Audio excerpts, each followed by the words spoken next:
మమ్మల్ని పిలిచిన దేవుణ్ణి మర్చిపోతున్నారు. మమ్మల్ని చూడొద్దు, మమ్మల్ని పిలిచిన దేవుణ్ణి మాత్రం మర్చిపోవద్దు. అక్కడ కుష్ఠరోగంతో వెళ్ళిన వ్యక్తి ఎవరు? నయమాను వెళ్ళినప్పుడు ఎలీషా ఏమంటున్నాడంటే, నువ్వు వెళ్ళి యోర్దాను నదిలో ములుగు 7 సార్లు అంటే ఆయన ఏమన్నాడంటే, ములుగుతానంటే ఆయన కోపం వచ్చేసింది. ములగాలనుకుంటే ములుగు, నీ రోగం పోద్ది, నీ చరిత్ర బాగుపడదు. నువ్వు ములగననుకుంటే నీ ఇష్టం, నేను చెప్పేది లేదు, నువ్వు వెళ్ళి ములుగుతే ములుగు అన్నాడు. ఇప్పుడు చూడండి, నయమాను గాన ములకోహని వెళ్ళిపోతే ఆ రోగంతోనే చచ్చేవాడు. అవునా కదా? ఆ రోగంతోనే చచ్చేవాడు. ఎప్పుడైతే నయమాను ఎలీషా మాట విన్నాడో ఆ రోగము నుండి విడుదల పొందాడు. అది శరీరసారమైన రోగం, కానీ మానవుడికి పట్టింది ఏంటి తెలుసా? ఆత్మానుసారమైన రోగం. ఈ ఆత్మానుసారమైన రోగాలు తగ్గాలంటే దైవజనుడు మాట వింటే యేసయ్య మాట విన్నట్టే. ఇక్కడ ఏమంటున్నాడు? నీ మాట వినవాడు నా మాట విన్నట్టు కదా. నీ మాట వినవాడు నా మాట విన్నట్టు. అంటే దైవజనుడు మాట వినలేకపోతే నువ్వు దేవుడి మాట కూడా వినలేవు అని అర్థం చేసుకోవాలి. దీని మించి ప్రసంగాలు ఏమి ఉండవు. అసలు నేర్చుకోవాల్సింది పాఠం. దైవజనుడు ఎక్కడంటే, నీ మాట వినవాడు నా మాట వినను, నీ మాట నిరాకరించేవాడు నా మాట కూడా నిరాకరించినట్టు. అంటే అర్థం ఏంటి? నేను ఒక చోటకి వెళ్తాను అన్నాడు. ఈయనేగా చాలామంది కూడా కాదు అయ్యే వెళ్ళకూడదు అన్నాం అనుకోండి, ఆగిపోయిన వాడు మాట విన్నట్టు. ఆగలేదు అనుకోండి, నువ్వు ఎంతగా వెళ్ళి బోధించినా నువ్వు విననట్టే అర్థం. వినపోతే ప్రయోజనం లేదు. కనుక ఆఖాన్ అనేవాడు ఎంత చెప్పినా ఇలా యెహోషువ శపితమైన సొమ్ము తినొద్దు, తీసుకోవద్దని దేవుడు చెప్పాడు కనుక మీ అందరికీ చెబుతున్నా అన్నాడు. అన్ని లక్షల మంది మానేశారు, కానీ ఈ బాగా తెలివితేటలు ఉపయోగించాడు. అంటే అతి తెలివితేటలకి కొంపలు మునిగిపోతాయి. ఒకసారి అతి తెలివితేటలు ఉపయోగించాడు ఆఖాన్ అనేవాడు. కుటుంబాన్ని నాశనం చేసేసుకున్నాడు. కారణం ఏంటి తెలుసా? ఇక్కడ అంటాడు, నీ మాట వినవాడు నా మాట వినును, నీ మాట నిరాకరించేవాడు నా మాట కూడా నిరాకరించను. నా మాట నిరాకరించేవాడు నా తండ్రి మాట కూడా నిరాకరించాను. అంటే ఆనాడు ఇశ్రాయేలు ప్రజలు దేవుని మాట నిరాకరించి తోసివేసి రాలిపోయిన వాళ్ళు, అరణ్యంలో రాలిపోయిన వాళ్ళు బోళ్ళు మంది ఉన్నారు. పాములతో కరవబడి, కప్పలతో కరవబడి ఎన్నో రకాలైన శ్రమలు అనుభవించిన వారు ఉన్నారు. ఇక్కడ చూడండి, లూకా సువార్త 10వ అధ్యాయం 16వ వచనం మళ్ళీ చదువుతారా? నీ మాట వినువాడు నా మాట వినును, మిమ్మను నిరాకరించేవాడు నన్ను కూడా నిరాకరించును, నన్ను నిరాకరించేవాడు నన్ను పంపిన వాడిని కూడా నిరాకరించను. అంటే నిన్ను నిరాకరించాడా? నీ మాట తోసేసాడా? నా మాట కూడా తోసేసినట్టే. నా మాట తోసేసాడా? నన్ను పంపించిన నా తండ్రి మాట కూడా తోసేసినట్టే. ముగ్గురు మాట తోసి బాగుపడేదే ఉంది.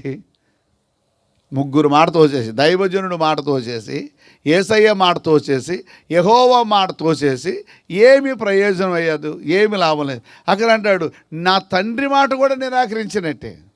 కనుక ఈ దేవునికి కోపం ఎక్కువ ఎక్కడ వస్తుందంటే, దేవుడైనా మానవుడైనా సరే మన మాట వింటే మన పిల్లలు మనకు సంతోషం.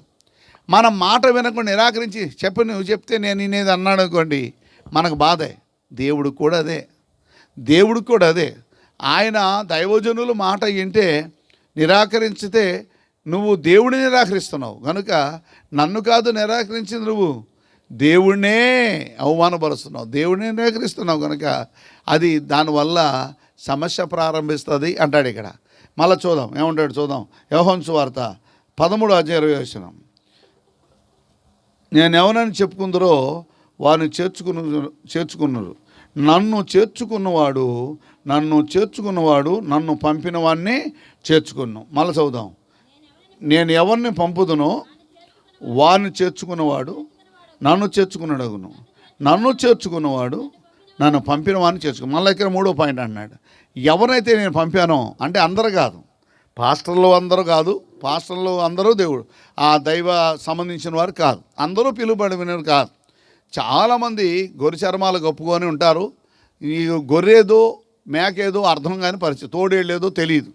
ఎందుకంటే తోడేళ్ళు కూడా ఏం చర్మాలు కప్పుకుంటుందంటే గొర్రె చర్మాలు కప్పుకోవడం వల్ల ఇవాళ ప్రతివాడు దైవజనుడే, ప్రతివాడు పాస్టర్ అనుకుంటున్నారు. కానీ పాస్టర్ అన్న వాడికి మంచి లక్షణాలు కలిగి ఉండాలి, అందరిని ప్రేమించే గుణం కలిగి ఉండాలి, పాస్టర్ ఉండే లక్షణాలు వేరుగా ఉండాలి. ఏదైతే బోధిస్తున్నాడో దాని ప్రకారంగా చేసేవాడైతేనే పాస్టర్ అవుతాడు. అంతే తప్ప చెప్పేదోటి చేసేదోటి అయితే చెట్టు అవ్వదు. ఇక్కడ మనం గమనించాలి. ఇక్కడ ఏమన్నా అంటే నేను ఎవరిని పంపానో అంటాడు. నేను ఎవరిని పంపానో వారిని చేర్చుకున్న వాళ్ళు నన్ను చేర్చుకున్నట్టు. అంటే వారికి ఆతిథ్యం ఇస్తే, గిన్నెడు చల్లీలు ఇస్తే అంటాడు ఇక్కడ. చూడండి, అబ్రహాము దేవదూతలను చేర్చుకొని భోజనం పెట్టాడు. పెట్టిన తర్వాత వాళ్ళు భోజనం చేసి వెళ్తూ ఏం చేశారు? వాళ్ళు భోజనం చేశారు, వెళ్ళిపోతే ఏమన్నారంటే చారా ఏది అని అడిగారు. వంట చేస్తుందని చెప్పాడు. మరసట ఏట చారా గర్భం కుమారుడు ఉంటాడు అని చెప్పి దీవించారు. అవునా కదా? ఇప్పుడు మీరు మనస్ఫూర్తిగా మమ్మల్ని చేర్చుకుంటే మా దీవెన మీకు ఆశీర్వాదంగా ఉంటుంది. ఇక్కడ గమనించాలి, ముందు మాట వినాలి. ఎవరి మాట వినాలంట? యెహోవా మాట, యేసయ్య మాట, నా మాట, పాస్టర్ గారి మాట. ఇప్పుడు చెప్పండి, నన్ను పంపిన వాడి మాట, అంటే నేను ఎవరినైతే పంపించానో వారి మాట వినాలి. ఎందుకనంటే సంఘం బాగుండాలని ఏ పాస్టర్ అయినా కోరుకుంటాడు. అందరూ బాగుండాలి, అందరూ మంచి పేరు కలిగి జీవించాలి అని ఏ పాస్టర్ అయినా కోరుకుంటాడు. ఒకవేళ నీ మాట నేను వినేది అంటే నీ చేసిన భక్తి అంతా వేస్ట్ అయిపోతుంది, వ్యర్థమైపోతుంది. ఆనాడు ఏమన్నాడంటే, ఒక ఎలీషా వచ్చాడన్నాడు, ఎదవరాలు అప్పులైపోయినాయా అంది. అప్పులైపోతే నీ అప్పులు తెచ్చాలంటే కుండలు తెచ్చుకొని ప్రార్థన చేయన్నాడు. పిల్లల్ని వేసుకొని ప్రార్థన చేయి, తలుపు వేసుకో అన్నాడు. ఆయన మాట వినగానే ఆ నూనె ఏమైపోయింది? కుండలు నిండిపోయింది. ఆనాడు కానాను యందులో నీళ్ళ ద్రాక్షారసంగా మార్చాలన్నప్పుడు యేసుప్రభు ఏమన్నాడంటే, ఆ నీళ్ళని దాంట్లో పోయండి అన్నాడు. ఎప్పుడైతే పోసారో నీళ్ళు ఏమైపోయినాయి? మధురంగా మారిపోయాయి. కారణం ఏంటంటే, ఒక దైవజనుడు, మీ కళ్ళకు కనిపిస్తున్న దైవజనుడు లేనుడై ఉండొచ్చు, పేదోడై ఉండొచ్చు, లేకపోతే ఒకవేళ విద్య తక్కువడై ఉండొచ్చు. కానీ దేవుడు పిలుపు అందుకునే సేవకుడు కనుక నన్ను పిలిచినప్పుడు దేవుడిని పిలిచినట్టే, నాకు ఆహారం పెడితే దేవుడికి పెట్టినట్టే. నాకు ఎందుకనంటే నేను ఆయన పనిముట్టుగా, ఆయన పాత్రగా మేము ఉన్నాం కనుక ఇది మనం నేర్చుకోవాల్సిన పాఠం. ఇది చాలా తప్పనిసరిగా ప్రతి వాళ్ళు కూడా నేర్చుకోవాలి. మీరు ఒకవేళ మమ్మల్ని నిరాకరించడం ద్వారా ఏ లాభం లేదు.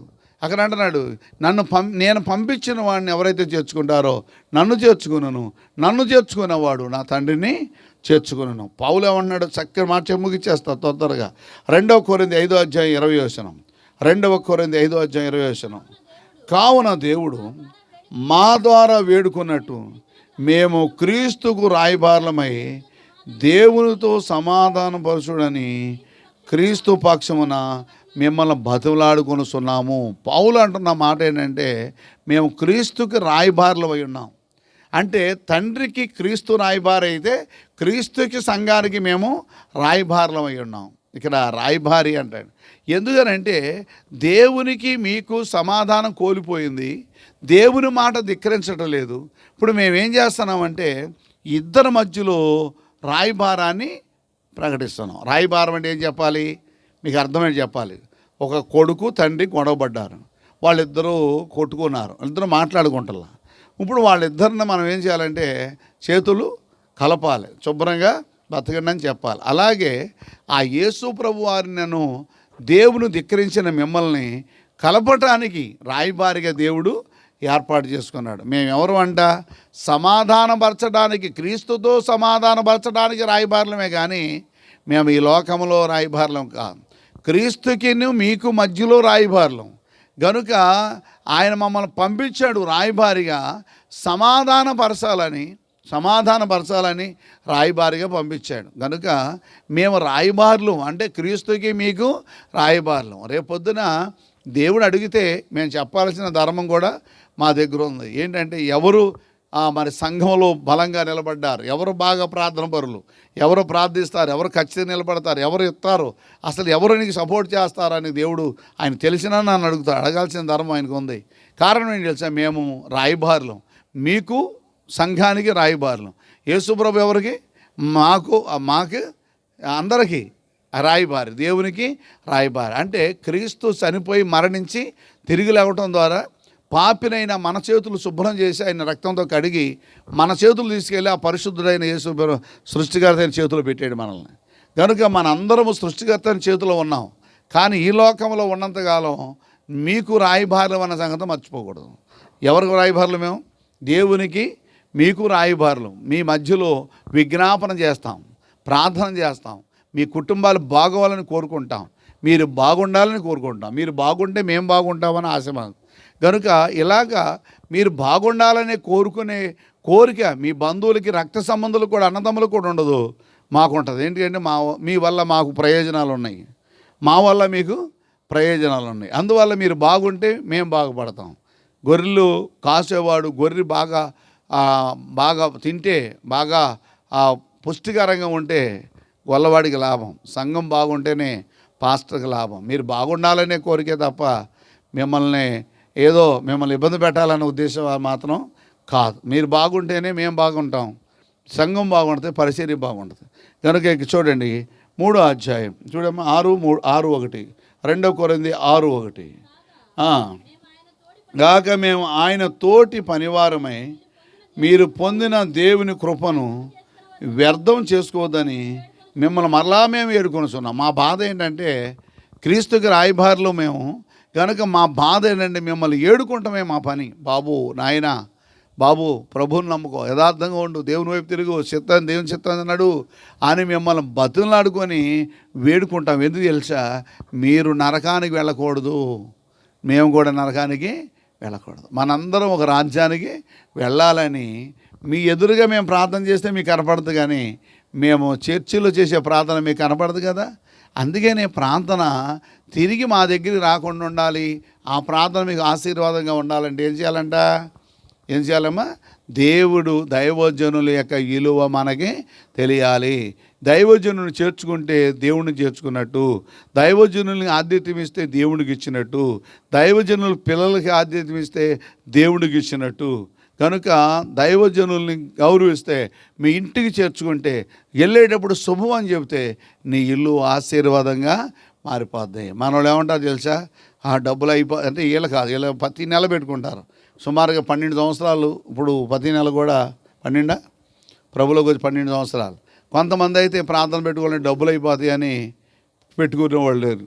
అంటే వాళ్ళు ప్రార్థన పెట్టుకుంటే డబ్బులు అయిపోతాయి అనుకుంటారు, కానీ దాని ఆశీర్వాదం ఎంత వస్తుందన్న సంగతి మాత్రం మర్చిపోయే వాళ్ళు చాలామంది ఉంటారు. కనుక నేను చెబుతున్నా, మిమ్మల్ని చేర్చుకునేవాడు నన్ను చేర్చుకున్నాను, నన్ను చేర్చుకునేవాడు నా తండ్రిని చేర్చుకున్నాను. నేను, యేసుప్రభు, యెహోవా ముగ్గురు కలిసి ఈ ఇంట్లో ఉంటే ఇల్లు ఎలా ఉంటుంది అంటారు? ఆశీర్వాదం కదా. ఇక్కడ గమనించండి, బైబిల్ గ్రంథం చేస్తుంది. ఒక వ్యక్తి ఒక గనురాలు ఇంటికి వస్తున్నాడు. మీకు తెలుసు కదా, గనురాలు ఇంటికి వస్తే ఆమె ఏమంది?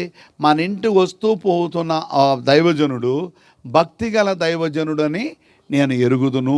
కనుక అతను వచ్చినప్పుడల్లా, ఆయన వచ్చినప్పుడు ఆయన ఇల్లు ఇరుగ్గా ఉంది, అతను రావటం ద్వారా మనం ప్రయోజకులుగా ఉన్నాం. ఈ రోజున హాయిగా నువ్వు నేను చక్కగా బతుకుతున్నామంటే ఆయన కృపే. అంటే ఆయన దైవజనుడు, ఆయన ప్రార్థనపరుడు. ఆయన వచ్చి అడుగుపెట్టి ఏం చేస్తాడు? విజ్ఞాపన చేస్తాడు, ప్రార్థన చేస్తాడు, మన కోసం కూడా ప్రార్థన చేస్తున్నాడు. కనుక ఆయన రావటం ద్వారా కొంత మేలు కనపడుతుంది మనకు అని చెప్పింది.